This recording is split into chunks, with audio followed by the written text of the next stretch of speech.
Za izvedbo naslednjega testa boste potrebovali asistenco partnerja. Torej, najdite si nekoga, ki vam lahko pomaga zraven. Naj bo nasvet, torej naj bo ta partner zelo odločen pri premikanju vašega telesa. Torej, ne se bati, bodite bolj močni.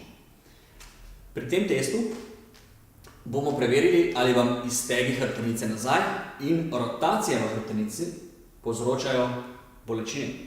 Hkrati bomo tudi pogledali, ali lahko z večjo aktivnostjo mišic v trupu preprečite te bolečine.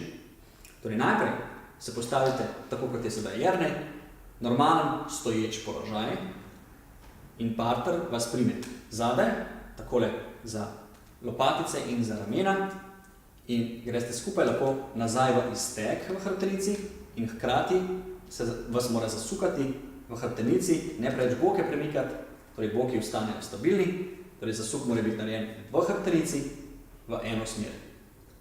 Tukaj in potem v eno smer, v nasprotno smer, tako in nazaj, tako. Ponovite to lahko večkrat in zadržite nekaj več sekund.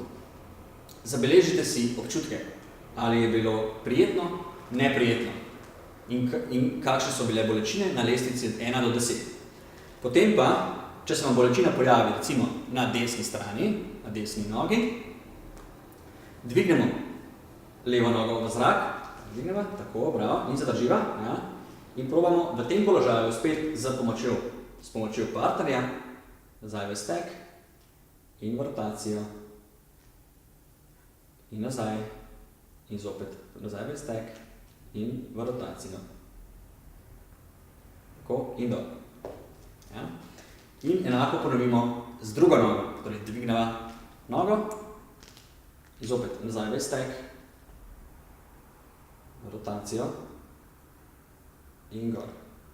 In spustiva nogo. Kaj smo naredili s tem, ko smo dvigali eno nogo? Prisilili smo trup in medenico, mišice trupa in medenice v aktivacijo. Kajti, vkolikor se ob dvignjeni nogi mišice ne bi aktivirale, bi trup padel dol. Medenica bi padla dol.